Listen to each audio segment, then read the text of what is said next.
बोलिए श्यावर रामचंद्र की जय। उमापति महादेव की जय। पवन सुत हनुमान की जय। राधे प्रिय कृष्ण चंद्र की जय। रामायण महारानी की जय। सनातन विश्व धर्म की जय। बोलो भाई साहब संतन की जय। उपस्थित आदरणीय श्रोतागण, अपनी ओर से हमारे मंडली आदर्श सत्संग रामायण मंडली की ओर से हमारे आज के ग्राम मालिक मालकिन श्रीमान श्रीमती विनय प्रसाद जी, समस्त परिवार, माता और परिवार उपस्थित सभी की ओर से आप सभी का हृदय से स्वागत करते हैं। उनके ग्राम में आज इससे पूर्व पूजा हुआ। चलिए शनिवार का बेला रामचरितमानस यानी कि रामायण की कथा में प्रवेश करेंगे, ईश्वर वंदना इत्यादि करेंगे, सुमिरन इत्यादि करेंगे। जहाँ जहाँ आप मंत्र या बोल जानते हैं, कृपया आप सभी कोई हमारे साथ बोले। सभी कोई अपने अपने हाथों को जोड़ लेते हैं।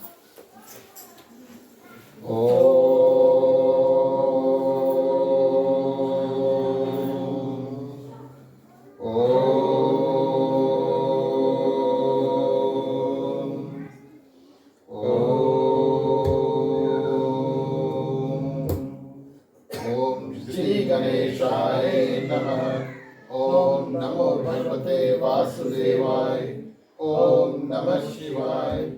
ओम भूर्भुवः स्वः तत्सवितुर्वरेण्यं भर्गो देवस्य धीमहि धियो यो न प्रचोदयात्। ओम सरस्वती नमस्तुभ्यं वरदे कामरूपिणि विद्यारम्भं करिष्यामि सिद्धि भवतु मे सदा। पत्र पत्र विशालकाशी पदं केसरी वर्णिं नित्यं पद्मालयं देवी श्यामा पातु सरस्वती। ओम गुरुर्ब्रह्मा गुरुर्विष्णु गुरुर्देवो महेश्वरा गुरुर्साक्षात् परब्रह्मं तस्मै श्री गुरुवे नमः। तस्मै श्री गुरुवे नमः। तस्मै श्री गुरुवे नमः। ओम तमेव माता च पिता तमेव बन्धु च सखा तमेव तमेव विद्या द्रविणं तमेव सर्वं मम देव देव। त्वमेव सर्वं मम देव देव। त्वमेव सर्वं मम देव देव। ओम वासुदेवं सुतं देवं कंसचाणूरमर्दनं देवकी परमानन्दं श्रीकृष्णं वन्दे जगद्गुरु। श्रीकृष्णं वन्दे जगद्गुरु। श्रीकृष्णं वन्दे जगद्गुरु। ओम शांतकारं भुजगशयनं पद्मनाभं सुरेश्वरं विश्वधारं गगनसदृशं मेघवर्णं शुभांगं लक्ष्मीकान्तं कमलनयनं योगविद्यानिगमनं वन्दे विष्णु भवभयहरणं सर्वलोकैकनाथनं।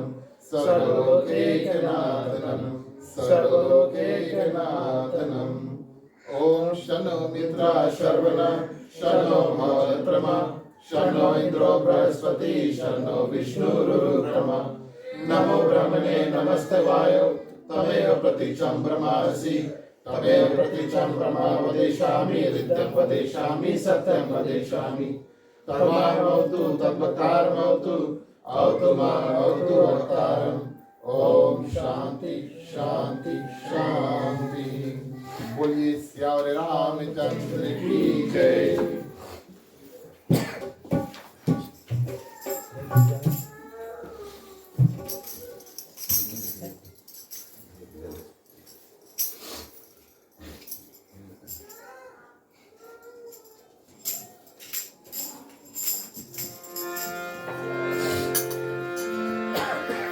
जय सुमिरत सिद्ध होए मोरे रामा गण नायक कारिवर बदना।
धन्यवाद प्रिय श्रोतागण। आगे बढ़ते हैं। जो भी नियम मिष्ठान प्रसाद इत्यादि आपने तैयार किया है, चलिए भोगगीत के माध्यम से उसको अर्पण करेंगे।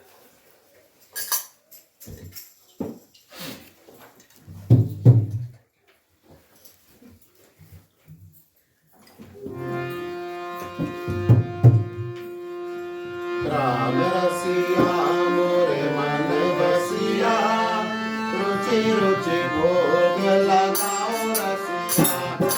राम रसिया मोरे मन बसिया, रुचि रुचि भोग लगाओ रसिया।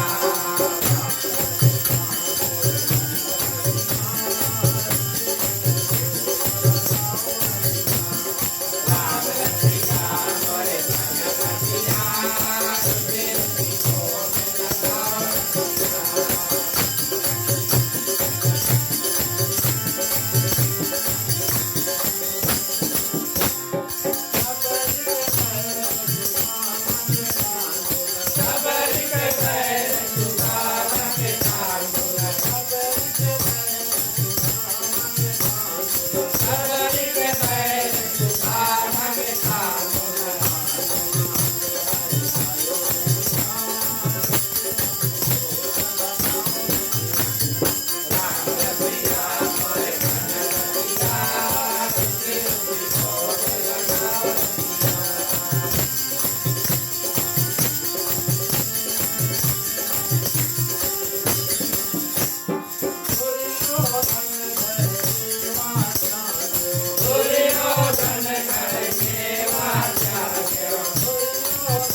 उपस्थित आदरणीय श्रोतागण, श्री श्री सीताराम के चरणों में कोटिश बार प्रणाम।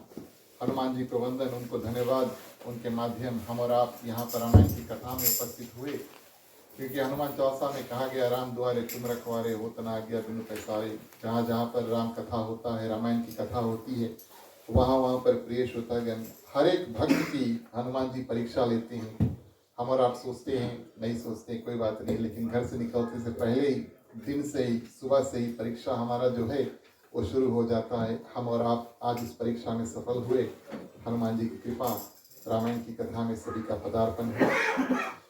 आप सभी के हृदय में विराजमान सीताराम जी को प्रणाम। हमारे गृह परिवार श्रीमान श्रीमती विनय प्रसाद जी, इनके समस्त ग्रस्त परिवार की ओर से आप सभी को इस ग्राम निवास में हार्दिक हार्दिक स्वागत। हमारे गृह परिवार को हृदय से धन्यवाद। आज के हमारे कथा का स्थान प्रदान करने के लिए आपने हमारे मंडली का निमंत्रण जो है दिया और उस माध्यम से हम यहाँ पर आए। हमारे साधु संत को, बंदगी ब्राह्मण को प्रणाम। हमारे मंडली आदर्श सत्संग रामायण मंडली की ओर से आप सभी को जय सिया राम। जय श्री राम। प्रिय श्रोतागण, मैं धन्यवाद देना चाहूँगा। हमारे ख्याल से ये इस साल में आपका दूसरा दिवस हमने निकाला था। पहला दिवस कारण बस कोविड इत्यादि के कारण से कथा यहाँ पर हो नहीं पाया। इसी साल की बात है। जय जय। तो ये तो भगवान की कृपा ही हुई और आज हम और आप फिर से इस आंगन में उपस्थित हुए हैं। ये पहली बार नहीं है जब हम यहाँ पर आकर के रामायण की कथा किए हैं। तो आप सभी का हृदय से स्वागत। हमारे आदर्श सत्संग रामायण मंडली के जितने भी सदस्य हैं यहाँ पर हमारे साथ आज जुड़े हुए हैं, आप सभी को धन्यवाद देते हैं। आप सभी अपने परिवार सहित आए, समय इत्यादि को निकाल कर, हृदय से धन्यवाद। प्रिय श्रोतागण, आप सभी जानते हैं या नहीं जानते होंगे शायद, ये मेरा कर्तव्य बनता है आपको बताने के लिए कि अभी श्रवण मास का जो समय है वो चल रहा है। सावन मास कहें, श्रवण मास कहें, लेकिन ये बड़ा ही पवित्र मास माना गया है। इसको ग्रंथों में और मास उत्तम मास कहा गया है, यानी कि मास यानी महीना। तो मास उत्तम का अर्थ होता है प्रिय श्रोतागण हर एक मास से भी उत्तम, यानी कि ऊंचा, इसका महत्व होता है। मास उत्तम मास यानी कि श्रवण मास। और इस मास जो अभी चल रहा है 28 डेज का हमारा जो समय होता है, एक महीना जो होता है प्रिय श्रोतागण, और ये जो मास है लगभग पूरी तरह से भगवान शंकर भोलेनाथ जी के चरणों में सौंप दिया गया है। तो जहाँ जहाँ पर प्रिय श्रोतागण कथा करने का अवसर प्राप्त हो तो भोलेनाथ जी की कथा इत्यादि को करें, तो इसका पुण्य कई अनेकों ज़्यादा प्रिय श्रोतागण हम और आप प्राप्त करते हैं। इस मास में श्रवण यानी कि सुनना, ये बात आप शायद जानते होंगे। श्रवण करना यानी कि सुनना, यानी कि हम अपने कान से श्रवण करते हैं, यानी कि कथा को सुनते हैं। तो ये एक ऐसा मास आता है प्रिय श्रोतागण कि यहाँ पर हम जितना सुने उसका लाभ हमें भरपूर रूप से और ज़्यादा मिलता है, और महीनों से कथा सुनने से ज़्यादा मिलता है। तो ये तो भोलेनाथ की भी कृपा हमारे ऊपर हुई, आपके ऊपर, सभी के ऊपर हुई कि आज हम यहाँ पर और रामायण में बैठकर प्रिय श्रोतागण, तो ये जो श्रवण मास है, ऐसा कहा जाता है, पुरानी कथा में ऐसा आया है प्रिय श्रोतागण कि समुद्र का जो मंथन है इस महीना में हुआ था। समुद्र का जो मंथन है आप सभी जानते हैं, देव दानव संवाद करते, पहले बात करते हैं, उसके बाद में समुद्र का मंथन। मंदराचल पर्वत, शेष, वासुकी, नाग वासुकी है ना, रस्सी बनाकर, वीडियो में शायद देखा होगा। एक बगल देव, दूसरे बगल दानव, अब मिल करके प्रिय श्रोतागण क्या करते हैं, मंथन करते हैं। और समुद्र मंथन के समय भगवान विष्णु प्रिय श्रोतागण अवतार लेते हैं एक ही दिन में। ये बड़ा विचित्र कथा है, लेकिन हम आपको संक्षिप्त में बता देते हैं। और भगवान विष्णु समुद्र मंथन के दिवस यानी कि दिन, एक ही दिन 3 बार प्रिय श्रोतागण अवतार लेते हैं। एक बार अवतार लेते हैं कुर्म रूप में, टेटल रूप में आते हैं, जब रस्सी पकड़ के यानी कि शेष वासुकी मंदराचल पर्वत को बांध करके और समुद्र में मंथन करते हैं, तो जो पर्वत है वो डूबने लगता है। पर्वत जो है वो डूबने लगता है, और उसको उठाने के लिए भगवान विष्णु क्या करते हैं, कुर्म रूप में अवतार लेते हैं, यानी कि कछुआ का जो अवतार है वो लेते हैं और पर्वत को स्थिर करते हैं। दूसरा अवतार प्रिय श्रोतागण स्वयं और जो सागर है जिसका मंथन होता है उसी में से धन्वंतरी के रूप में भगवान विष्णु निकलते हैं अमृत को लेकर के। जो देवता प्रिय श्रोतागण कलश अमृत का भरा हुआ लेकर निकलते हैं भगवान विष्णु का साक्षात दूसरा अवतार उसी दिन होता है। तीसरा अवतार तो हमारे ख्याल से आप सभी जानते होंगे, और मोहिनी रूप में प्रिय श्रोतागण भगवान विष्णु आते हैं और दानव यानी कि राक्षसों को मोहित कर लेते हैं, और उसके बाद में प्रिय श्रोतागण क्या करते हैं, अमृत का जो बंटवारा है वो सब दे देते हैं किसको, देवताओं को। तो ये, और अब आप सोचेंगे कि इस मंथन से और इस कथा से भगवान शंकर का क्या ताल्लुकात है। तो प्रिय श्रोतागण अब ऐसा होता है कि हम कोई अच्छा कार्य करें तो कभी कभी हमें काफी कठिनाई का सामना करना पड़ता है। रास्ता अच्छा हो, लोग भी साथ में अच्छे, भाई देवता इत्यादि मिलकर के समुद्र मंथन कर रहे हैं, कुछ तो उसमें से अच्छा निकलेगा। लेकिन मेहनत प्रिय श्रोतागण करते हैं, सबसे पहले 14 रत्न निकलने से पहले सबसे पहले ऐसे विष निकलता है ना, हलाहल विष निकलता है। तो भोलेनाथ को सबको याद करते हैं। अभी तक समुद्र मंथन इत्यादि चल रहा है प्रिय श्रोतागण, भोलेनाथ को कोई याद नहीं किया, लेकिन सभी के ऊपर जब दुख तकलीफ पड़ा तब प्रिय श्रोतागण भोलेनाथ आप ही हमारे सहायक को किसी न किसी रूप से हमारी सहायता करो। भोलेनाथ आकर के प्रिय श्रोतागण जितना भी विष होता है उसको पी लेते, पेट में नहीं जाता है, कंठ पे रख लेते, नीलकंठ नाम पड़ता है, ठीक है। और ये श्रावण मास की यानी कि श्रवण मास की कथा है। तो देवता लोग प्रिय श्रोतागण, अब ऐसा हमारे साथ भी होता है, कुछ कुछ लोगों के साथ, हमारे हमारे हमारे साथ भी होता है। ज्यादा मिर्चा इत्यादि खा लोगे तो देह जो है गर्म हो जाएगा ना। उसी प्रकार से भोलेनाथ प्रिय श्रोतागण जब ये हलाहल विष को पीते हैं तो उसका देह इत्यादि बहुत गर्म हो चुका, और उस गर्मी के माध्यम से प्रिय श्रोतागण सभी देवता क्या करते हैं, उसके सिर पर और पानी इत्यादि की वर्षा करते हैं, दूध इत्यादि की वर्षा करते हैं। विष पिया है, पॉइजन, तो दूध इत्यादि पी करके प्रिय श्रोतागण उनको शांत किया जाता है। इस माध्यम से प्रिय श्रोतागण श्रवण मास में क्या करते हैं, भोलेनाथ के अनेक रूप से पूजन इत्यादि करते हैं। कई जगह जगह पर कथा इत्यादि होता है, कई जगह पर जो भगवान शंकर के सुंदर रूप इत्यादि की जो पूजा इत्यादि होते हैं। और श्रवण मास तब अंत होता है प्रिय श्रोतागण जब रक्षाबंधन आता है। तो अभी कुछ समय बचे, हमने सोचा हमें अवसर प्राप्त हुआ है यहाँ पर प्रिय श्रोतागण अगर श्रवण मास में कथा करें तो हो सके तो भोलेनाथ यानी कि भगवान शंकर की कथा करें।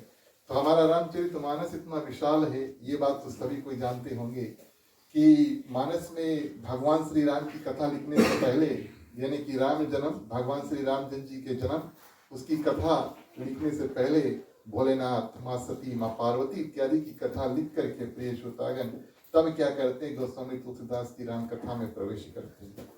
यहाँ की प्रिय श्रोतागण कथा जो है उसके वक्ता अभी तक और याज्ञवल्क्य जी, भरद्वाज जी, ये दो ऋषि हैं। ये दो ऋषि है जो त्रिवेणी, गंगा जमुना सरस्वती जो नदी है उसका जो संगम जहाँ पर होता है उसको त्रिवेणी कहा जाता है। त्रिवेणी में बैठ करके प्रिय श्रोतागण ये दो ऋषि क्या करते हैं और आपस में बातचीत करते हैं। जैसे हम और आप यहाँ पर बैठे हैं और कोई प्रश्न करता है, कोई उत्तर देता है, या कथा नारद परिधि की चलती है तो प्रिय श्रोतागण क्या करते हैं, एक प्रश्न करता है, एक उत्तर देता, ऐसे वहां पर कथा चल रही है। तो मानस में अनेक वक्ता है। यहाँ की कथा बालकांड में प्रिय श्रोतागण और याज्ञवल्क्य जी, भरद्वाज जी कथा करते हैं। भरद्वाज जी याज्ञवल्क्य जी को कथा सुनाते हैं और एक दूसरे को वो कथा सुनाते हैं। और जब याज्ञवल्क्य जी प्रिय श्रोतागण यहाँ तक पहुंचे कि भोलेनाथ और माँ पार्वती का विवाह हो चुका, पहले सती माँ की कथा बताई, माँ सती ने कितना भूल किया उस सब की कथा बताई, माँ सती को अपना देह त्यागना पड़ा, माँ पार्वती बहुत तपस्या करती है, उसके बाद में भोलेनाथ प्रसन्न होकर उनके साथ में विवाह इत्यादि करते हैं। और जब विवाह इत्यादि कर दिया, कार्तिकेय महाराज का जन्म हुआ, गणपति बाबा का जन्म हुआ, प्रिय श्रोतागण कथा थोड़ा थमता है, दो ऋषि बैठकर बात करते हैं, बात थोड़ा वहां पर रुकता है। प्रिय श्रोतागण याज्ञवल्क्य जी जो कथा बताते हैं वो रुक जाते हैं और भरद्वाज जी का जो चेहरा है उसको देखते हैं और उसका जो बॉडी लैंग्वेज है उसको पढ़ते हैं कि उसको यानी कि भरद्वाज जी जो श्रोता है उसको इस कथा में अभी तक रुचि आई कि नहीं। और याज्ञवल्क्य जी प्रिय श्रोतागण कहते हैं गोस्वामी तुलसीदास जी लिखते हैं, प्रथम ही मैं कही शिव चरित्र, बूझा मरम तुम्हार। हमने यानी कि कथावाचक जो थे याज्ञवल्क्य जी, वो कहते हैं कि पहले हमने भगवान शंकर के चरित्र यानी कि उनके कथा को कहा। और कहने का भाव क्यों कहा? क्योंकि हम आपके मरम, आपके राज, आपके सीक्रेट इत्यादि को हम जानना चाहते थे। पहले हम ये जानना चाहते थे कि आपको शिव कथा में रुचि, उसमें प्रेम लगेगा कि नहीं। प्रिय श्रोतागण, बॉडी लैंग्वेज देखा तो भरद्वाज मुनि के आंख में से आंसू बह रहे थे। अभी तक भगवान शंकर की कथा सुना है तो प्रिय श्रोतागण, याज्ञवल्क्य जी बड़े प्रसन्न हुए, क्योंकि वो ये जानना चाहते थे कि जो राम कथा सुनना चाहता है उसको शिव कथा में कुछ रस मिला। क्योंकि अगर शिव कथा में हमें और आपको रस प्राप्त नहीं हुआ तो राम कथा में प्रिय श्रोतागण अवश्य रस प्राप्त होने वाला नहीं है। यूं कहे तो याज्ञवल्क्य जी कहते हैं, जिसको शिव कथा में रस नहीं मिला कुछ, वो राम कथा के अधिकारी भी नहीं है, सुनना कोई फायदा नहीं है और सुनना चाहिए भी नहीं। तो प्रिय श्रोतागण, राम भक्ति जो चाहे उसको पहले भगवान शंकर की पूजा करना और अनिवार्य है। जहाँ पर राम मंदिर है, अगर आप अनुमान लगाएं, मैं उदाहरण के तौर पर आपसे बताता हूँ, अगर राम जो शब्द है या भगवान है, अगर वो मंदिर है, तो हम मंदिर में जब हलते हैं जो प्रवेश द्वार होता है वो कहीं पे होता है ना, वो भगवान शंकर है। तो उनका पूजन इत्यादि करके तब हम भगवान श्री राम इत्यादि का पूजन करते हैं। और भगवान शिव के बिना प्रिय श्रोतागण भगवान राम तक पहुंचना ये असंभव है। भगवान राम अपने मुख से स्वयं कई बार मानस में बताते, कई बार बताते, बोले जो भगवान शंकर का पूजा नहीं किया, हमारा पूजा करे कोई फायदा नहीं, ये बात बताते हैं। और क्यों करना चाहिए प्रिय श्रोतागण? अब कह दिया, ऋषियों ने कह दिया, लेकिन इसके पीछे भी एक कारण है। क्योंकि प्रिय श्रोतागण, आध्यात्मिक रूप में भगवान शंकर विश्वास रूप है। श्रद्धा विश्वास का गठबंधन, विश्वास भगवान शंकर और श्रद्धा माँ पार्वती, उसको हम बांधते हैं, तब हम कथा में प्रवेश करते हैं। उनका विवाह यानी कि गठबंधन में बंध के आगे चलना। भगवान शंकर विश्वास रूप है प्रिय श्रोतागण, और जब तक हमें कथा में विश्वास नहीं होगा तो हम इसको सुनेंगे और ये सोचेंगे कि ये कोई एक साधारण स्टोरी है ना। लेकिन विश्वास प्रिय श्रोतागण है, तब हाँ हम जानेंगे कि भगवान का ये तत्व है, भगवान की कथा है, और हमें उस कथा में और रुचि लगेगा और हम जीवन में कुछ ना कुछ उससे उतारेंगे, हमारा कल्याण होगा। इस कारण से कि भगवान शंकर विश्वास रूप है, पहले अपने हृदय में विश्वास को धारण करते हैं प्रिय श्रोतागण, उसके बाद में हम क्या करते हैं और भगवान श्री रामचंद्र जी की कथा को सुनते हैं। यहाँ पर प्रिय श्रोतागण, आप सभी जानते हैं कि इस जगह पर इस साल में अभी हम जहाँ पर हैं तो महाशिवरात्रि हो चुका, रामनवमी हो चुका, अब कृष्ण अष्टमी आने वाला, हमारे ख्याल से लगभग 2-3 हफ्ते लगभग बचे होंगे और कृष्ण अष्टमी आने वाला है। तो संतों ने ऐसा बताया प्रिय श्रोतागण कि सर्वप्रथम भगवान शंकर का पूजा करो विश्वास के साथ में। विश्वास आता है उसके बाद में प्रिय श्रोतागण भगवान श्री रामचंद्र जी की जो मर्यादा है, क्यों भगवान श्री रामचंद्र जी मर्यादा पुरुषोत्तम है ना, उनको मर्यादा पुरुषोत्तम नियम इत्यादि का पालन करना, ये भगवान श्री रामचंद्र जी से हम सीखते हैं। जो भी कोई जीवन का नियम हो भगवान श्री रामचंद्र जी से सीखे। दैनिक जीवन कैसे हमें निर्वाह करना चाहिए, माता पिता से कैसे बातचीत व्यवहार इत्यादि करना चाहिए, पति पत्नी से कैसे बातचीत व्यवहार, ये सब हम भगवान श्री रामचंद्र जी की कथा से सीख सकते हैं। तो प्रिय श्रोतागण, भगवान शंकर की कथा में और हमें जो भक्ति प्रदान होता है उससे भगवान श्री रामचंद्र जी की मर्यादा समझ में आती है। उसके बाद में भगवान श्री कृष्ण की जो लीला है वो समझ में आएगी। अब दैनिक जीवन भगवान श्री कृष्ण का कैसा था हम जानते हैं, कृष्ण कथा नहीं कर रहे हैं, लेकिन भगवान श्री कृष्ण के तो 16,108 रानियां थी। अब किस रानी से आप जाकर पूछियो कि उनका दैनिक जीवन इत्यादि कैसे था। तो प्रिय श्रोतागण, भगवान शंकर योगीश्वर है और भगवान श्री राम मर्यादा पुरुषोत्तम है, भगवान श्री कृष्ण योग ईश्वर है, यानी कि योगियों के भी ईश्वर है, और ये सीक्वेंस में चलता है। इस कारण से हमारा सनातन कैलेंडर इस रूप से बना, पहले रामनवमी उसके बाद में हम अष्टमी को करेंगे, और ये भक्ति की एक सीढ़ी है।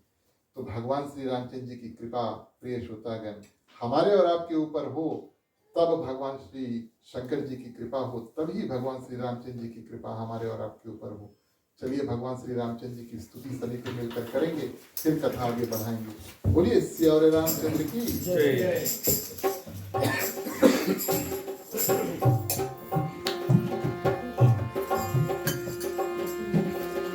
श्री रामचंद्र कृपालु भगवान परम भव भय दारुण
बोलिए श्री रामचंद्र की जय। इस जगह पर बालकांड में प्रिय श्रोतागण, जब भगवान शंकर माँ पार्वती का विवाह हो जाता है और कार्तिकेय महाराज का पहले जन्म, उसके बाद में प्रिय श्रोतागण गणपति बाबा का जन्म होता है, तब गोस्वामी तुलसीदास जी इस बात का संकेत करते हैं कि अब ये परिवार पूरा हुआ। तो राम कथा शुरू करने से पहले श्रद्धा विश्वास यानी कि भगवान शंकर माँ पार्वती को बांधते हैं और उसके बाद में प्रिय श्रोतागण जब हम अपना विवाहित जीवन शुरू करते हैं तब हमारा पुरुषार्थ जो शब्द है प्रिय श्रोतागण, और समझ तो पहले लेते हैं लेकिन उसको प्रैक्टिस में हम जब विवाह कर लेते हैं तब इस्तेमाल करते हैं। तो जब विवाह करते हैं कई मंत्र इत्यादि पंडित जी बोलते हैं, फेरा इत्यादि लेते हैं, 4 फेरा धर्म अर्थ काम और मोक्ष, है ना, ध्यान से सुनना। कभी अगर विवाह हो तो पहले 4 फेरा मंत्र इत्यादि धर्म का होगा, फिर अर्थ का, फिर काम का, फिर मोक्ष का होगा। तो ये 4 प्रिय श्रोतागण जीवन के 4 पुरुषार्थ हैं। भगवान ने हमें भेजा पृथ्वी पर, धर्म करो, अर्थ करो, पैसा कमाओ, काम वासना इत्यादि ध्यान से करो, और मोक्ष प्रिय श्रोतागण काम इतना करो, काम वासना इत्यादि प्रिय श्रोतागण इतना करो कि ऐसा ना हो कि हमें मोक्ष की प्राप्ति ना हो। इस कारण से धर्म सबसे आगे है और प्रिय श्रोतागण मोक्ष सबसे अंत में है। अर्थ और काम जितना पैसा इत्यादि कमाना है और प्रिय श्रोतागण काम इत्यादि करना है, कामना वासना इत्यादि जो भी करना है, ये 2 बाउंड्री उसके बीच में करना। तो ये प्रिय श्रोतागण पुरुषार्थ हैं, और जो कार्तिकेय महाराज उसको पुरुषार्थ बताया गया है। और पुरुषार्थ जब जीवन में आ जाते हैं तब प्रिय श्रोतागण विवेक की उत्पत्ति होती है, जो है गणपति भगवान। अब हमारा ग्रस्त जीवन में ऐसा होना चाहिए प्रिय श्रोतागण कि विश्वास होना चाहिए, श्रद्धा होना चाहिए, पुरुषार्थ होना चाहिए, और प्रिय श्रोतागण विवेक भी होना चाहिए। ये चार वस्तु जरूरी है। ये जब जीवन में आ जाए, कभी भी हम राम कथा इत्यादि करें, रामायण में जाए, तो कथा में प्रिय श्रोतागण हमें रुचि लगता है, कथा का जो रस है वो हमें प्राप्त होता है। ये बात यहाँ पर गोस्वामी तुलसीदास जी बताते हैं। अब शिव परिवार की कथा कर रहे हैं, श्रावण मास की कथा है, तो हम आपको बताएं। और प्रिय श्रोतागण भगवान शंकर का परिवार जो है वो कितना सुंदर है। परिवार में कौन कौन है? एक तो शिव भगवान है, माता पार्वती है, फिर कार्तिकेय जो पहला पुत्र है, उसके बाद में गणपति बाबा है।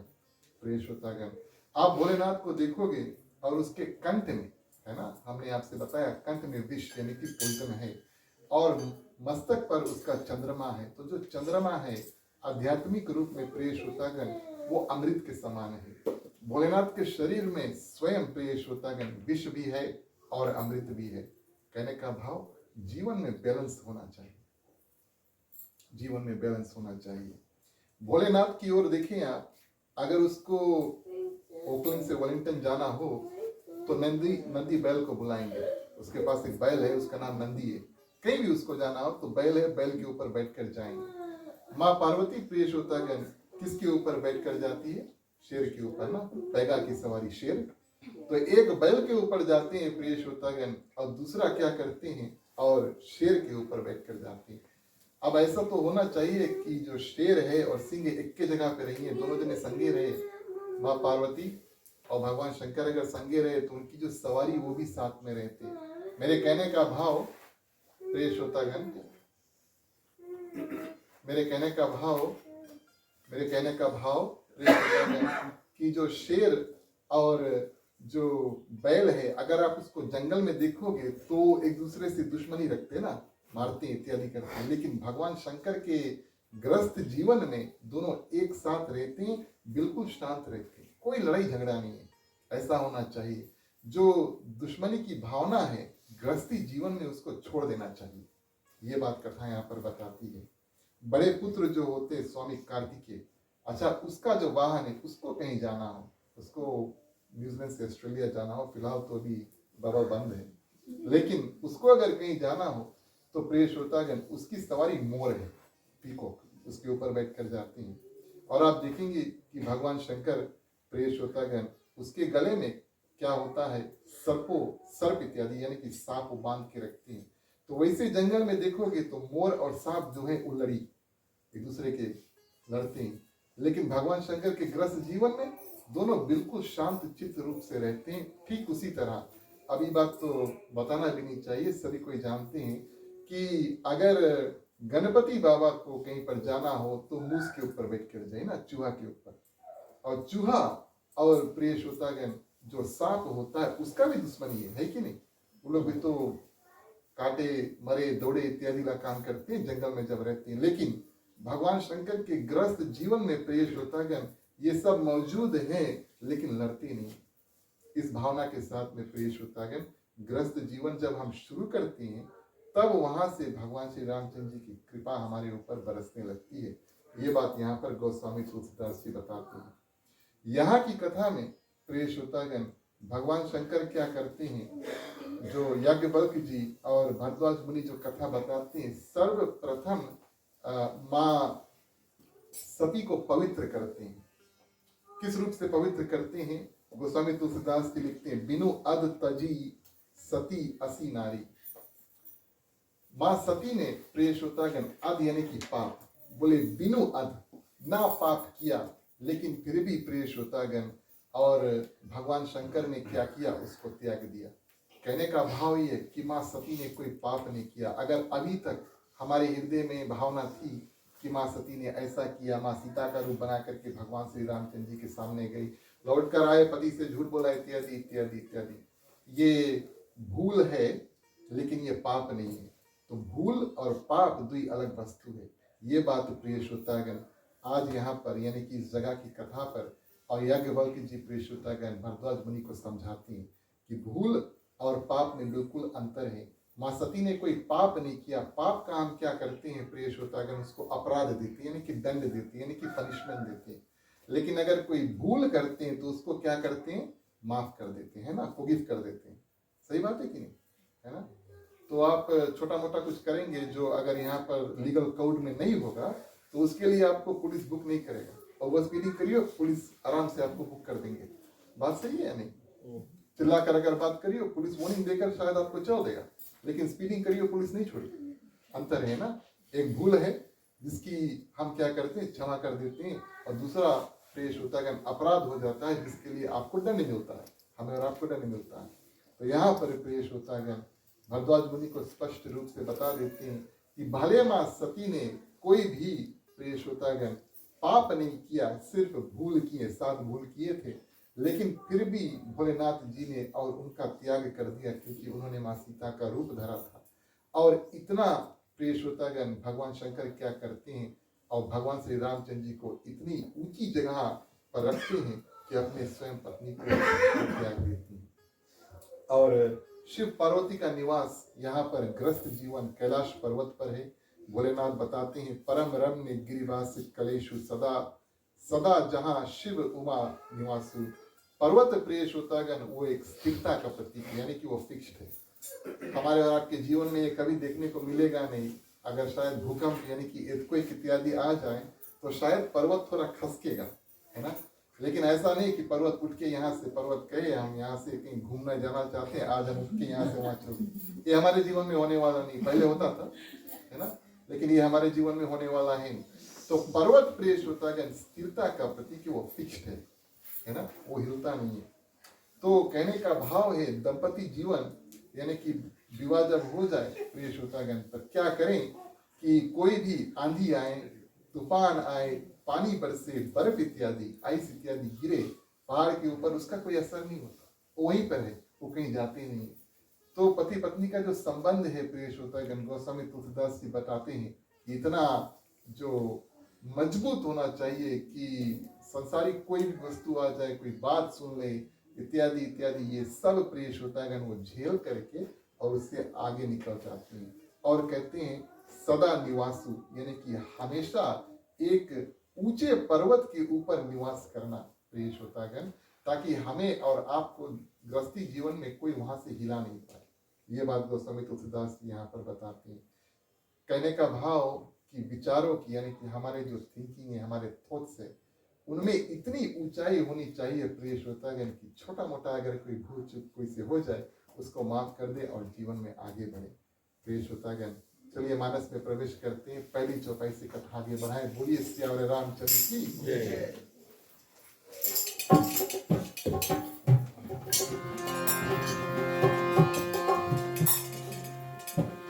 प्यारे प्यारे श्रोतागण आओ चले रामायण की कथा सुने। प्यारे प्यारे श्रोतागण आओ चले रामायण की कथा सुने।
धन्यवाद प्रिय श्रोतागण।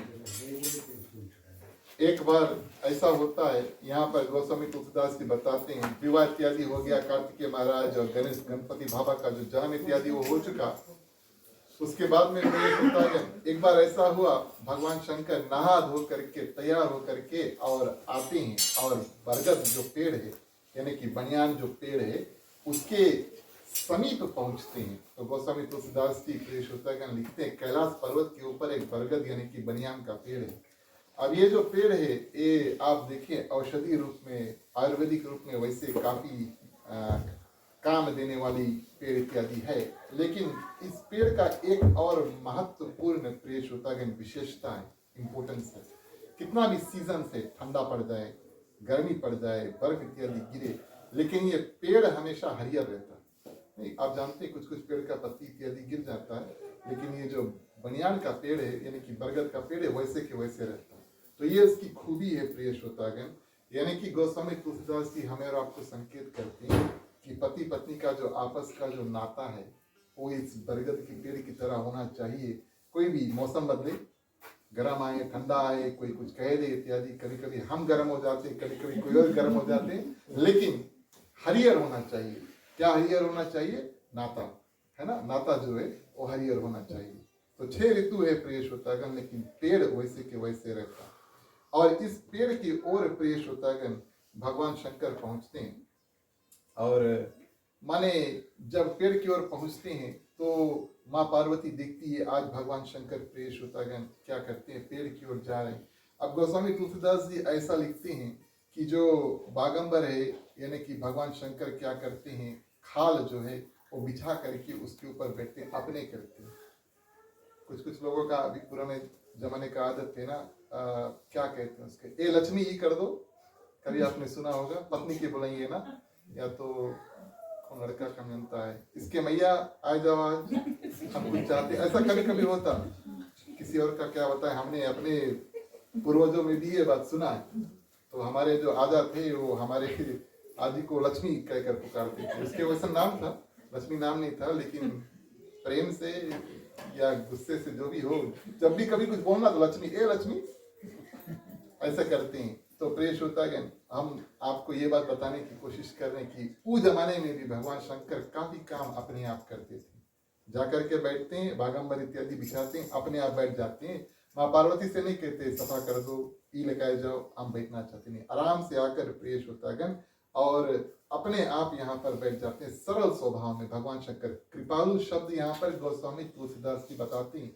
कृपालु भगवान शंकर क्या करते हैं, सरल रूप से, आसान रूप से, सिंपल जीवन में सिंप्लिसिटी होना चाहिए, साधारण रूप से जीवन जियो और सरल रूप से प्रिय श्रोतागण जीवन जियो, और ये इस रूप से हमारा जो जीवन है वो सफल बनता है। तो भगवान शंकर आराम से आकर के अपने आप बैठ जाते हैं।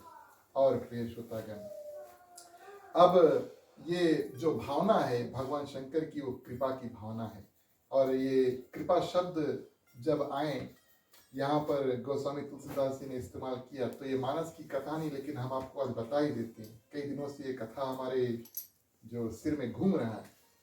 भगवान शंकर कितने कृपालु हैं प्रिय श्रोतागण, और इतने कृपालु है कि जो भी कोई उससे जो भी कुछ मांगे वो दान कर देती हैं। एक बार ऐसा हुआ कि माँ लक्ष्मी आती है कैलाश पर्वत पर और विजिटिंग ना पौनागिरी इत्यादि करने के लिए। माँ पार्वती के पास जब पहुंचती, बोले बहुत ठंडा है, जल्दी समय घर की बिस्तर लेके चलो। पार्वती मैया बोलती है घर तो है ही नहीं, बिस्तर कहाँ ले जाए। नहीं, पर्वत के ऊपर उनका घर थोड़ा है ना, ऐसे थोड़ा रहते हैं। भगवान शंकर तो आराम से रहते हैं, उसके ऊपर तो छत भी नहीं है। तो बोले अंदर कहाँ लेके जाए। तो लक्ष्मी माँ तो आप जानते हैं, भगवान विष्णु तो बन ठन के रहते हैं। उनको आप देखेंगे, भगवान शंकर को आप देखेंगे तो काफी अंतर है ना।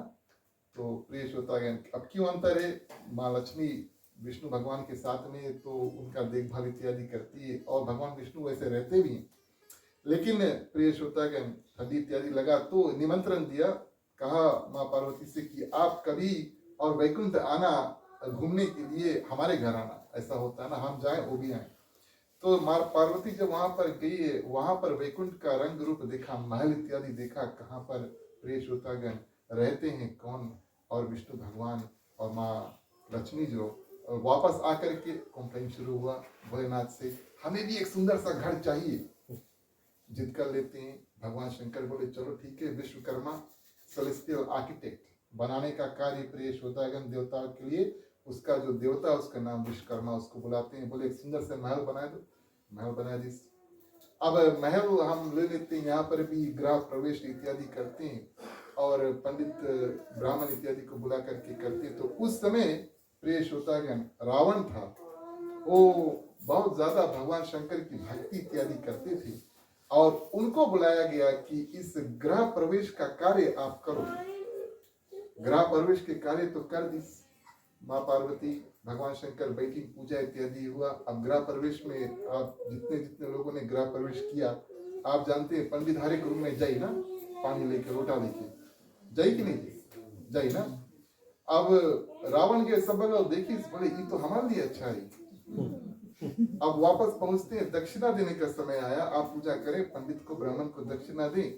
तो दक्षिणा में रावण ने वही महल मांग लिया, वही महल उठा के, सोने का महल था ना, वही महल रावण ने 24 रंग का।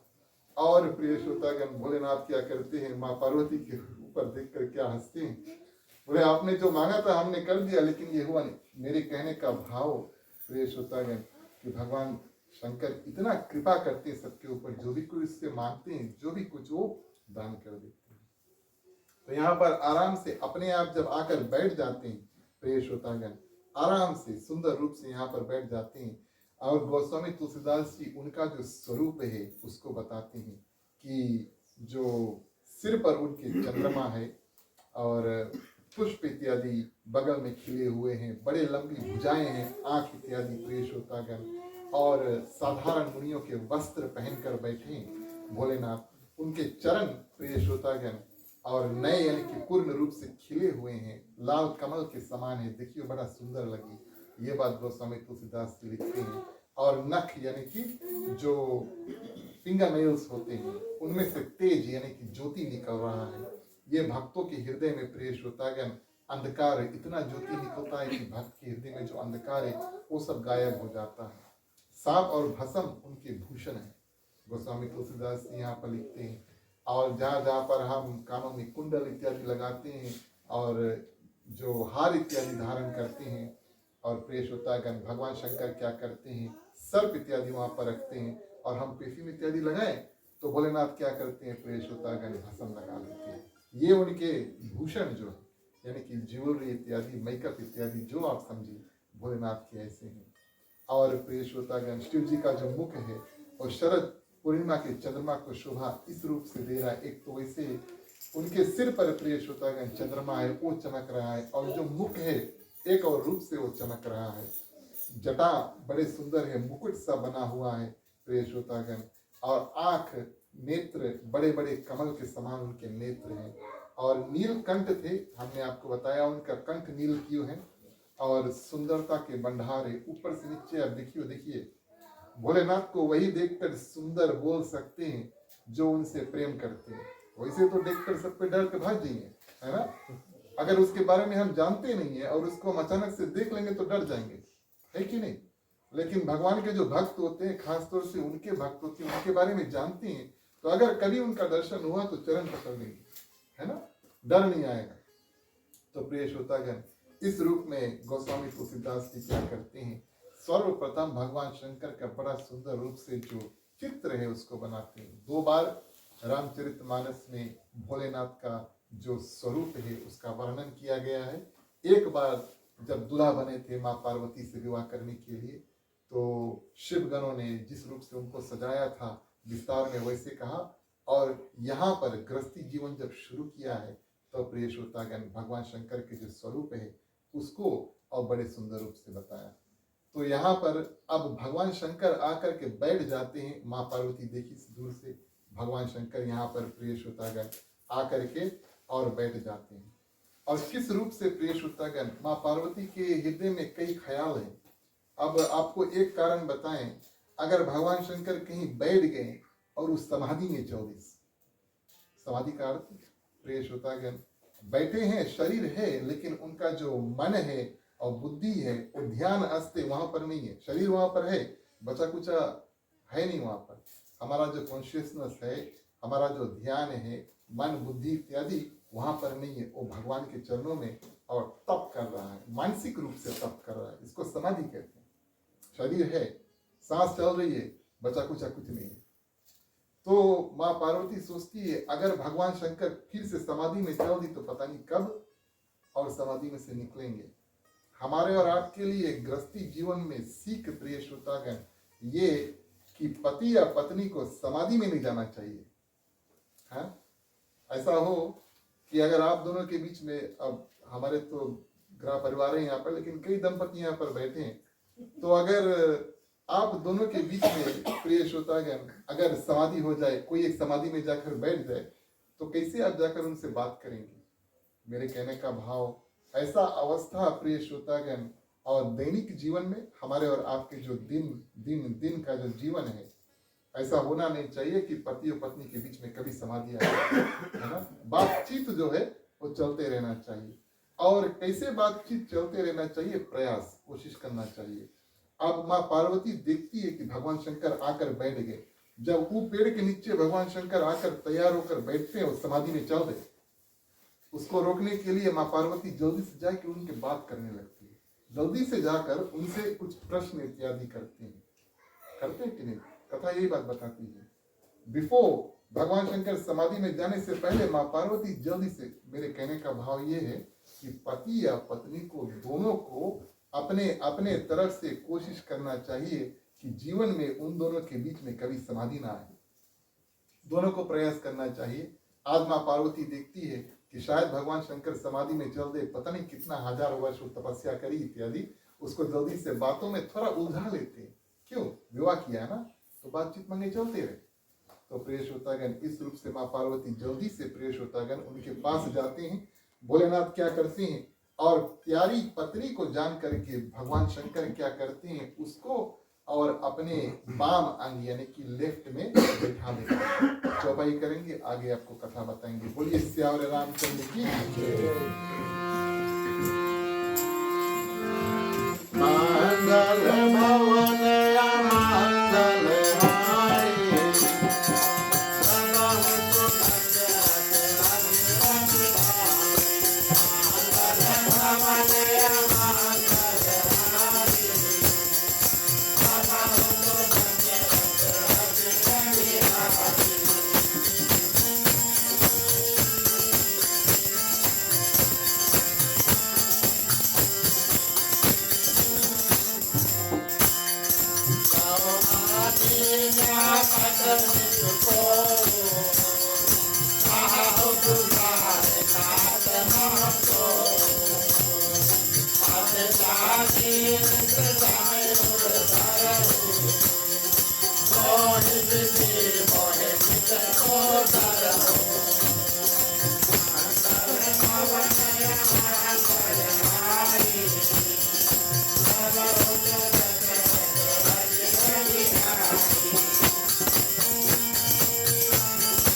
मन भोग नहावा, कोमल बाई भांति मैं पावा।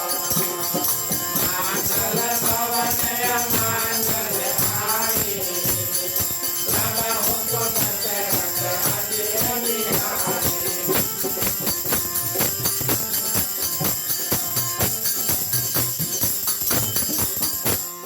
बांधो पद धारी धरन दिया, बांधो पद धारी धरन दिया, विनय करो कर जोर हो।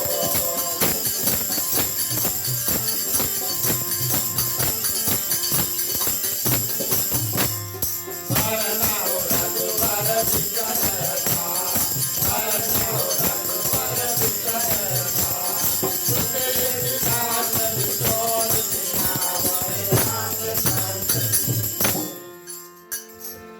धन्यवाद प्रिय श्रोतागण। भोलेनाथ बैठे, माँ पार्वती उनके समीप जाते हैं। अब पति पत्नी का नाता यहाँ पर दर्शाते हैं प्रिय श्रोतागण। जब पत्नी जाए पति के पास तो पति मुस्कुराए, पत्नी जाए पति के पास तो पति मुस्कुराए, पत्नी जाए पति के पास तो पत्नी मुस्कुराए प्रिय श्रोतागण। यानी कि जीवन में मुस्कुराहट, बातचीत और जो ब्रिज है वो बना रहे, टूटे नहीं, ये बात यहाँ पर कहते हैं। तो भगवान शंकर मुस्कुराते हैं। अपनी प्यारी पत्नी को जान करके भगवान शंकर क्या करते हैं, मुस्कुराते हैं, आदर सम्मान इत्यादि करते हैं और अपने बाएं अंग यानी कि लेफ्ट में उनको बैठाते हैं। माँ सती को प्रिय श्रोतागण जब हृदय से त्याग दिया था, वापस कैलाश पर्वत पर आए और उनको सामने बैठाया, लेकिन आज प्रिय श्रोतागण माँ पार्वती उनके पास आई है, उनको अपने बगल में बैठाया। और किस बगल? लेफ्ट में बैठाया। तो कहा जाता है प्रिय श्रोतागण कि बगल में प्रेमी का जगह होता है और जो पति पत्नी होते हैं, पत्नी का स्थान उनके पति के लेफ्ट में होता है। ये उनका आध्यात्मिक स्थान प्रिय श्रोतागण है। और वैसे भी आप देखें तो हमारा सुविधा न्यूजीलैंड में काफ़ी अच्छा, ज़्यादातर। अब ऐसा भी हो कि कभी कभी स्त्रियां भी गाड़ी चलाती हैं, हम जानते हैं, लेकिन अगर पति गाड़ी चला रहा होता है तो पत्नी लेफ्ट में बैठती है कि नहीं ना? हाँ, तो ये आप सोचना, हमें बताना नहीं, क्योंकि आपके बेडरूम में कहा हो हम ये बात नहीं बताना। लेकिन पति कहाँ सोता है और पत्नी उसके किस बगल सोती है, इस बात का आप ध्यान दें, है ना? तो जहां तक हो सके प्रिय श्रोता, अब मानस में से अगर कुछ निकाल करके जीवन में नहीं उतारा तो सुनने में क्या फायदा। तो यहाँ पर प्रिय श्रोतागण जहां तक हो सके प्रियतम जो होते हैं, पति का जो प्रियतम यानी कि पत्नी, उनका स्थान ज्यादातर प्रिय श्रोतागण उनके लेफ्ट में होता है। भगवान शंकर क्या करते हैं, लेकर आ करके और उनके अपने बगल में आदर सम्मान के साथ में प्रिय श्रोतागण और बैठा देते हैं, बड़े सुंदर रूप से उनको बैठाते हैं। अब प्रिय श्रोतागण हंसना, बातचीत, ये सब अब शुरू होने वाला है और वातावरण जो बन गया है। अब प्रश्न ये उठता है कि माँ पार्वती पूछेगा, है ना? पति पत्नी भी, हम भी कभी कभी बैठ जाते हैं, एक दूसरे के मुंह ताकते हैं। कभी कभी ऐसा होता है, आज का बात करिए 10 साल हो गए, फिर आधा 10 साल और हुई तो बात करने का जो है ना, कुछ मानो ऐसा कभी कभी होता है, बात करने का कुछ रह नहीं जाता है। आप लोग हमें देखता लेकिन हमें नहीं देखना। हमारे शादी कैसे 10 साल हो गए, कोई बात नहीं, लेकिन हम जानते हैं कई लोगों का काफी दिन हो गया। जय हो। तो प्रिय श्रोतागण, अब जब पति पत्नी बैठते हैं तो बातचीत क्या करते हैं, यहाँ पर माँ पार्वती बताती है धार्मिक रूप में प्रिय श्रोतागण किस रूप से वो प्रश्न करते हैं और क्या प्रश्न करते हैं। वो भगवान शंकर से राम कथा को पूछते हैं, है ना? ये माँ पार्वती प्रिय श्रोतागण क्या करती है, वो जान जाती है कि स्वामी के हृदय में और अधिक प्रेम वो समझ जाती है ना? पत्नी माँ पार्वती समझ जाती है आज मेरे पति मेरे ऊपर प्रसन्न है। और प्रिय श्रोतागण तब माँ पार्वती हंस करके तब कुछ बोलती है। विवाह के बाद, अब ऐसा तो हुआ नहीं कि विवाह के बाद अभी तक भगवान शंकर माँ पार्वती के बीच में बात नहीं हुआ, बात हुआ, लेकिन मानस में प्रिय श्रोतागण विवाह के बाद आज पहली बार गोस्वामी तुलसीदास जी बात करा रहे। मेरे कहने का भाव क्या है कि जीवन में महत्वपूर्ण बात करना चाहिए, है ना? इम्पोर्टेंट बात करना चाहिए। ऐसा ना हो कि फालतू बात में हम अपना दैनिक जीवन निकाल दे और जो इम्पोर्टेंट बात है वो हो ही नहीं। कभी कभी ऐसा भी हो सकता है। तो अगर कोई इम्पोर्टेंट बात है प्रिय श्रोतागण, उसको टालो नहीं, उसको जितना जल्दी हो सके उसको आमने सामना करके इत्यादि बात कर लो।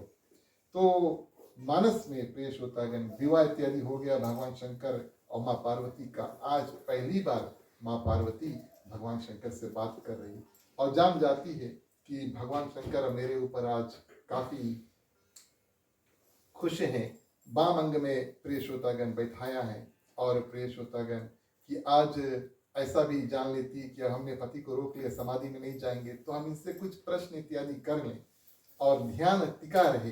यानी कि पत्नी का भी प्रयास होना चाहिए, ये दोनों बगल का है। पति का भी प्रयास होना चाहिए कि पत्नी का ध्यान पति के ऊपर हो और पति का भी प्रयास होना चाहिए कि पत्नी का ध्यान पति के ऊपर हो। 50-50 दोनों बगल से कोशिश होना चाहिए ना। जीवन ऐसा होना चाहिए प्रिय श्रोतागण, ग्रस्त जीवन ऐसा होना चाहिए कि दोनों बगल से और क्या करें, कोशिश करें कि एक का ध्यान इधर हो और दूसरा भी कोशिश करे हमारा जो ध्यान है उधर हो। तो माँ पार्वती कोशिश करती है भगवान शंकर समाधि में नहीं जाए, उनका ध्यान हमारे ऊपर हो। लेकिन कब तक हम भगवान शंकर के जो ध्यान है अपने ऊपर रखेंगे? छोटा मोटा बात अगर उससे पूछेंगे तो 2-3 मिनट में आंसर दी कि अगर समाधि में चल दी तब का महत्वपूर्ण और बड़ा बात पूछो, विस्तार डिटेल वाला बात पूछो। तो माँ पार्वती प्रिय श्रोतागण निर्णय करती है कि आज हम उनको कई प्रश्न पूछेंगे और इस माध्यम से न सिर्फ हमारा यानी कि माँ पार्वती लेकिन हमारा और आपका भी कल्याण हो। जितना जितना प्रश्न करते हैं सभी प्रश्न प्रिय श्रोतागण और राम कथा से जुड़े हैं। हर एक रूप से माँ पार्वती सुंदर रूप से प्रश्न करती हैं और किस रूप से प्रिय श्रोतागण बात शुरू करती हैं। अब यहाँ पर माँ पार्वती प्रिय श्रोतागण किसी रूप से भगवान शंकर से पूरा का पूरा राम कथा सुनना चाहती है और ये कोई साधारण कार्य नहीं है। कई दिन लग जाएंगे भोलेनाथ को, कई दिन लग जाएंगे माँ पार्वती को राम कथा बताने में, है ना। उनका भगवान शंकर का टाइम इन्वेस्टमेंट बहुत ज्यादा है। तो प्रिय श्रोतागण थोड़ा हंस के और ध्यान से शब्दों के साथ में तब अब जिस रूप से हम बात करेंगे तो रिस्पॉन्स भी उधर से वैसे ही आएगा ना। अच्छे से बात करिए रिस्पॉन्स अच्छा आई, खड़ूस रूप से बात करिए तो रिस्पॉन्स वैसे नहीं मिलेगा, है कि नहीं। नहीं कहा जाता है कि बर्तन है तो उसमें जितना जितना आप ताकत से मारोगे उतना आवाज करिए ना। सही बात है कि नहीं। थोड़ा आवाज मारिए तो नहीं सुनाई शायद, ढेर से मारियो ढेर आवाज करिए और ढेर से मारियो फुट जाई, है ना, ऐसा होता है। तो प्रिय श्रोतागण ये भाव है माँ पार्वती अब ये निर्णय करती कि राम कथा की जो पूरा विधान है और क्यों इत्यादि अब हम हंस करके और भोलेनाथ को मना करके उनसे पूछेंगे। आखिरी चौपाई प्रवेश करें। बोलिए सियावर रामचंद्र की जय।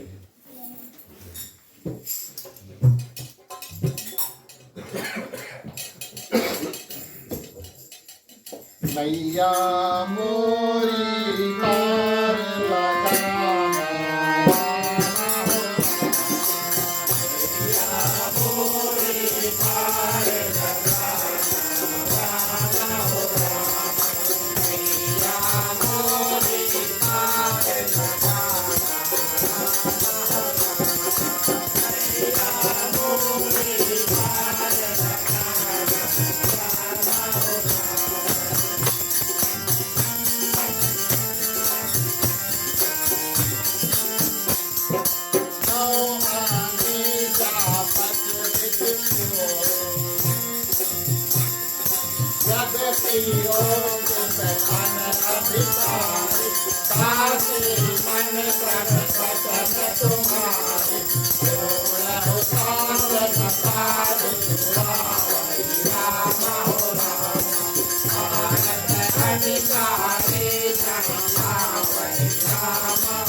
मैया रघुपुत्र मुकुर लाया, रघुपति कथा कहो कर लाया, भवन कारण साहु बिचारी, राम हो राम मेरे सुत राम सुन बुधारी, राम हो राम मैया को बिचार बताए, राम हो राम मैया को बिचार बताए, राम हो राम।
धन्यवाद प्रिय श्रोतागण। तो यहाँ पर जैसे कि हमने आपको बताया, माँ पार्वती ये निर्णय करती है कि राम कथा जो है वो भगवान शंकर के मुख से वो सुनना चाहती है। अब यहाँ पर माँ पार्वती 13 प्रश्न भोलेनाथ जी के सामने रखती हैं। ये प्रश्न हम आपके सामने नहीं रखेंगे, नहीं तो हमें इसका उत्तर भी देना होगा और समय लगेगा, क्योंकि ये तो कई दिनों की कथा है। लेकिन 13 प्रश्न प्रिय श्रोतागण माँ पार्वती क्या करते हैं, भोलेनाथ जी के सामने उधरते हैं और भगवान श्री रामचंद्र जी का जन्म कारण, भगवान श्री रामचंद्र जी है कौन, इत्यादि को दे करके और सर्वधाम यानी कि भगवान श्री राम जब वापस अपने धाम को छोड़ देती है, पूरी कथा। और एक और प्रश्न करते हैं, बोले अगर हमने कुछ नहीं भी पूछा है तो भी वो आप हमें बता देना। ये सब प्रश्न प्रिय श्रोतागण माँ पार्वती भोलेनाथ के सामने धर देती हैं। 2 बातें हम आपको बताएंगे इस जगह की कथा को और उसके बाद में हम आरती करेंगे।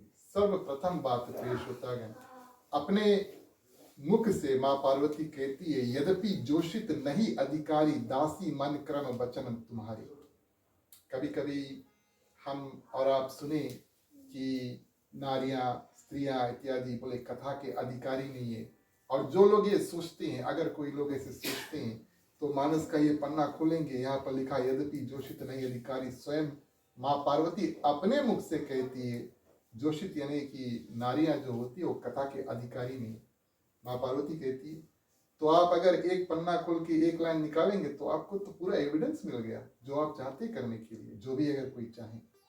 लेकिन हम आपके सामने वो प्रस्ताव रखेंगे कि अगर नारियां प्रिय श्रोतागण कथा सुनने की अधिकार नहीं, तो भगवान शंकर माँ पार्वती को पूरा राम कथा सुनाई थी, पूरा राम कथा आराम से प्रिय श्रोतागण सुनाते। तो कहने का भाव कि कोई भी प्रश्न है और उसका जो उत्तर है थोड़ा उसमें कॉन्टेक्स्ट और समझ करके तब फिर आगे बात जो है वो बढ़ाया जाता है। ऐसा कभी सोचना नहीं चाहिए कि माँ पार्वती यहाँ पे कहती है कि स्त्रियां जो है, नारियां जो है कथा सुनने के अधिकारी भी, हम लोग कथा नहीं सुने, ऐसा नहीं, ये भावना नहीं है। माँ पार्वती प्रिय श्रोतागण ये जब प्रश्न इत्यादि करती है, बहुत विनम्र भाव से प्रश्न करती है, और वो उसके बैक ऑफ द माइंड ना ये भी बात उनको ख्याल है कि हमने पुनर्जन्म में जब हम सती थे तो हमने माँ भगवान श्री रामचंद्र जी के सामने माँ सीता का रूप धर के गए थे, हमने कई भूल इत्यादि किए थे।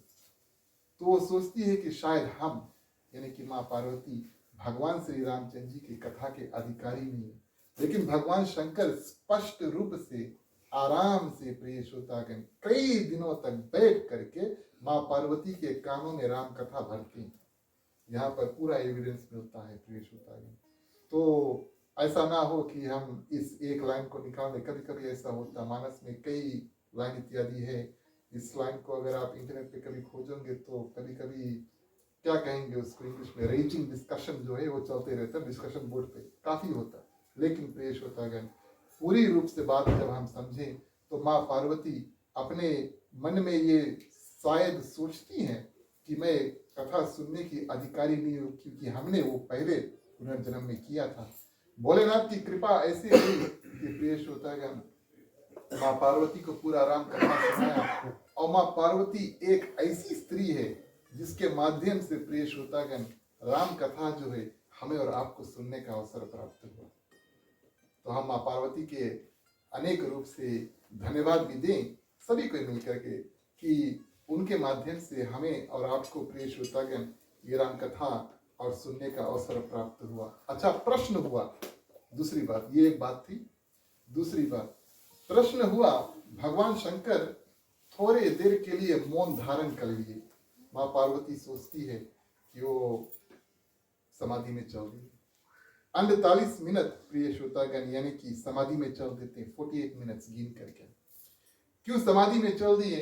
अब मैं लौकिक रूप से अगर आपको बताऊं, अगर आप हमसे कोई प्रश्न पूछें और हम उसका आंसर जानते हैं, इंस्टेंटली हम आपको उसका उत्तर दे सकते हैं, है ना? ये ठीक है।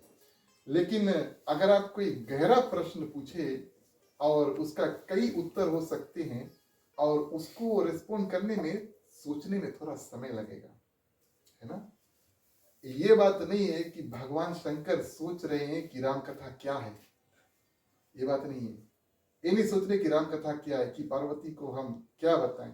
ये बात सोच रहे हैं कि राम कथा है, हम कहां से इसको शुरू करें और कब इसका अंत होगा, क्योंकि ये काफी लंबा है। और प्रिय श्रोतागण, जिस भावना से माँ पार्वती प्रश्न करते हैं, भगवान शंकर क्या करते हैं, भगवान श्री रामचंद्र जी के इतना ध्यान कर लेते हैं कि 48 मिनट्स तक समाधि में चल देते हैं। सबसे पहले भगवान शंकर कथा का निर्माण करते हैं। यहाँ पर यह नहीं सोचा जाए कि भगवान शंकर अपने मन में एक स्टोरी बना रहे हैं। उनके हृदय में स्टोरी बना और रामचरितमानस की यानी कि राम कथा का जो प्रथम स्टोरी है, प्रिय श्रोतागण, सबसे पहले भगवान शंकर क्या करते हैं, अपने मन में बनाते हैं। रचि महेश निज मानस राखा। भगवान शंकर ने रामचरितमानस की कथा को रचा और सबसे पहले अपने मन में धारण कर लिया। और इन मिनटों में प्रिय श्रोतागण, जैसे हम और आप पूजा करते हैं, अब आपने मंडली बुलाया और आपने कहा कि रामायण करो, तो हम सीधा दोहे चौपाई में नहीं उतरेंगे, मंत्र इत्यादि करेंगे, सुमिरनी इत्यादि करेंगे, प्रसाद इत्यादि चढ़ाएंगे, तब फिर कथा में प्रवेश करेंगे ना। उसी प्रकार प्रिय श्रोतागण, भोलेनाथ थोड़ी देर के लिए रुकते हैं और भगवान श्री रामचंद्र जी की स्तुति करते हैं, ध्यानस्थ होकर के माँ पार्वती को मन ही मन धन्यवाद देते हैं कि आपने जो प्रश्न किया ये आपका उद्धार होगा, लेकिन समस्त प्राणी, पृथ्वी प्राणी जो भी होए, समय अंतर तक प्रिय श्रोतागण सभी का उद्धार होगा। 48 मिनट्स ध्यानस्थ बाद भोलेनाथ क्या करते हैं, माँ पार्वती को राम कथा बताना शुरू कर देते हैं। मैं आज की कथा को यही अंत करता हूँ। प्रिय श्रोतागण, मुझे उम्मीद है इस कथा में से आपको कुछ ना कुछ रस अवश्य प्राप्त हुआ होगा, जो आप दैनिक जीवन में उतारे। एक और दूसरा प्रिय श्रोतागण, मुझे उम्मीद है कि भगवान श्री रामचंद्र जी की कृपा आप सभी भक्तों के ऊपर हो। अब आरती का समय आता है। आप सभी से आग्रह करेंगे कि आप खड़े हो जाएं, बारी बारी आप आगे आए, मुख्य श्रोता के बाद में सभी कोई आरती कर सकते हैं। बोलिए श्यावरे रामचंद्र की जय।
भारत श्री रामायण जी की आरती तीरथ कलि कलल तकिया की आरती भारत श्री रामायण जी की आरती तीरथ कलि कलल तकिया की आरती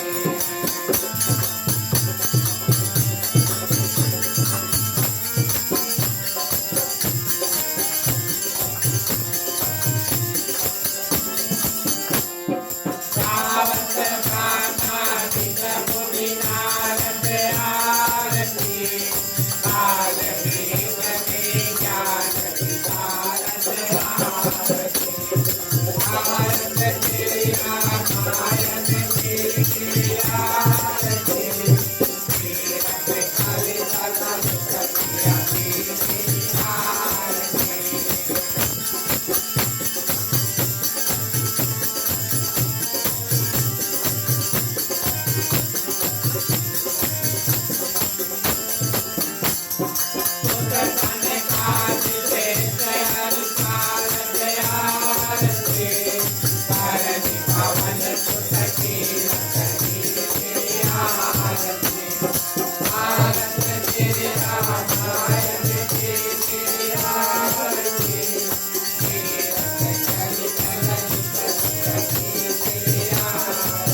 बोलिए श्री रामचंद्र की जय।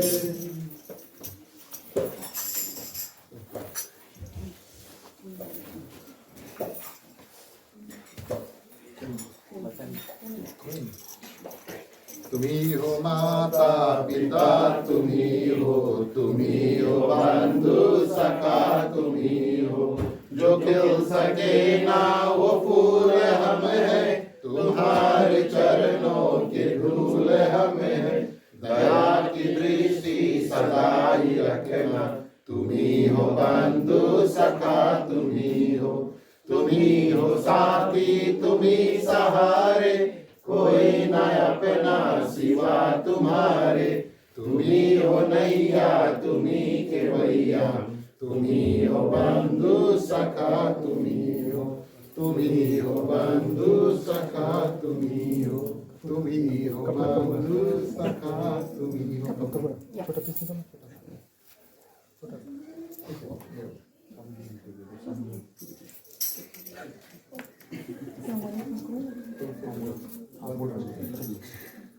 ओम कर्पूर गौरम करुणावतारम संसार सारम दुःखिनेत्रहारम सदा सततं हृदयारविन्दे भवं भवानी सहितं नमामि। भवं भवानी सहितं नमामि। भवं भवानी सहितं नमामि। ओम मंगल भगवान विष्णु मंगलम गरुड़ध्वजा मंगलम पुंडरीकाक्षो मंगलाय तनोहरि। सर्वमंगल मांगल्ये शिवे सर्वार्थ साधिके शरण्ये त्र्यंबके गौरी नारायणी नमस्तुते। नारायणी नमस्तुते नारायणी नमस्तुते।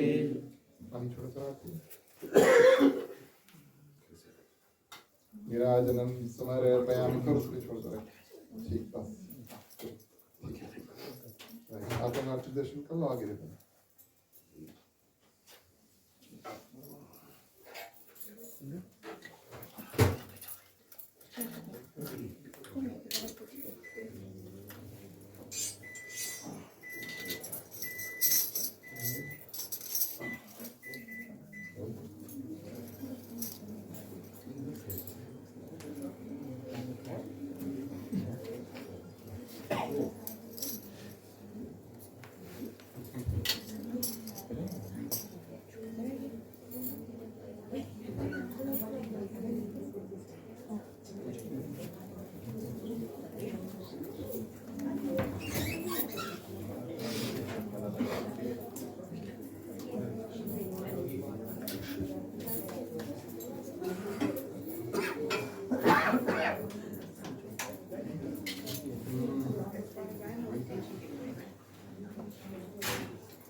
धन्यवाद। क्रेश होता है। आप सभी से आग्रह करेंगे आप अपने अपने स्थान ग्रहण करें। आप बैठ सकते हैं। आपके पास आरती आएगी, आप बैठे बैठे बारी बारी आरती का दर्शन करें। हमारा कार्यक्रम आगे बढ़ाते हैं। कथा विराम यानी कि विसर्जन का समय है। चलिए सभी को मिलकर के आज की जो कथा उसको विराम देंगे। बोलिए श्री रामचंद्र की जय।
धन्यवाद। प्रिय श्रोतागण, अंतिम क्षण में 2 कार्य बाकी है।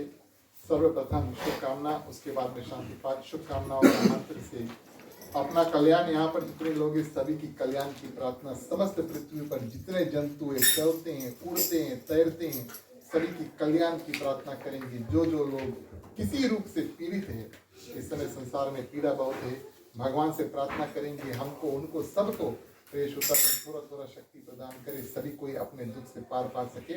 मांगने का वक्त आता है, सभी कोई अपने अपने हाथों को खोल लेते हैं। पुरुषों के लिए राइट ओवर लेफ्ट, महिलाएं अपने अपने आंचल अपने अपने हाथ में ले लें। चलिए प्रार्थना करते हैं। स्वस्ति प्रजभ्यः परिपालयन्तां न्यायेन मार्गेण महीं महिषा गोब्राह्मणेभ्यो शुभमस्तु नित्यं। लोकाः समस्ताः सुखिनो भवन्तु, सर्वे भवन्तु सुखिनः, सर्वे सन्तु निरामयाः, सर्वे भद्राणि पश्यन्तु, मा कश्चित् दुःखभाग्। अपौत्र पौत्रणां सन्तु, पौत्रणां सन्तु पौत्रणां, निधना साधना सन्तु, जीवन्तु शारदं शतमे मम, जीवन्तु शारदं शतमे मम, जीवन्तु शारदं शतमे मम। चलिए प्रिय श्रोतागण, शांति पाठ के लिए सभी कोई अपने अपने हाथों को जोड़ ले। आप बेदी की तरफ पानी छिड़क देना, फूल लेके कलश में से पानी निकाल बेदी की तरफ छोड़ देना, ठीक है। ओम नमो शांति अंतरिक्षं शांति, पृथ्वी शांति, रापा शांति, रोषधया शांति, वनस्पतयः शांति, विश्वदेवा शांति, ब्रह्मा शांति, सर्वे भूत शांति शांतिरेव, शांति श्यामा शांतिरेधि। ओम शांति शांति शांति। ओम सर्वेषां मंगलं भवतु, सर्वेषां कल्याणं भवतु, सर्वेषां शुभं भवतु, सर्वेषां शान्तिर्भवतु। धर्म की वृद्धि और धर्म का नाश हो, संतन में सदा सद्भावना हो। हर हर महादेव की जय। जय श्री सीताराम हरे। ओम नमः पार्वते पते हर हर महादेव हरे। जय जय वीर बजरंगी हर हर महादेव हरे। धन्यवाद प्रिय श्रोतागण, अंतिम क्षण में आप सभी को ग्राम मालिक मालकिन की ओर से हृदय से स्वागत। आप सभी को धन्यवाद। आप सभी ने उनका निमंत्रण स्वीकार करके यहाँ पर आए। आप हमें क्षमा दें, लगभग 5-10 मिनट हमारा कार्यक्रम आज थोड़ा ज़्यादा हो चुका, लेकिन प्रिय श्रोतागण हम जानते हैं सैटरडे है तो कोई बात नहीं, लेकिन फिर भी क्षमा याचना लेते हैं आप सभी से। आप सभी के लिए प्रसाद है, महाप्रसाद है, आप करें, इस ग्रस्त परिवार को आशीर्वाद देकर जाएं, क्योंकि ये हमारा कर्तव्य बनता है। चलिए मुख्य श्रोता को पंचामृत देंगे। राम कहे सुख उपजे, कृष्ण कहे दुख जाए, महिमा महाप्रसाद की पावन भोग लगाए। तन मन धन है तेरा, स्वामी सब कुछ है तेरा, तेरा तुझको अर्पण, तेरा तुझको अर्पण, क्या लागे मेरा। ओम जय जगदीश हरे, ओम जय जगदीश हरे, ओम जय जगदीश हरे। ओम शांति शांति शांति।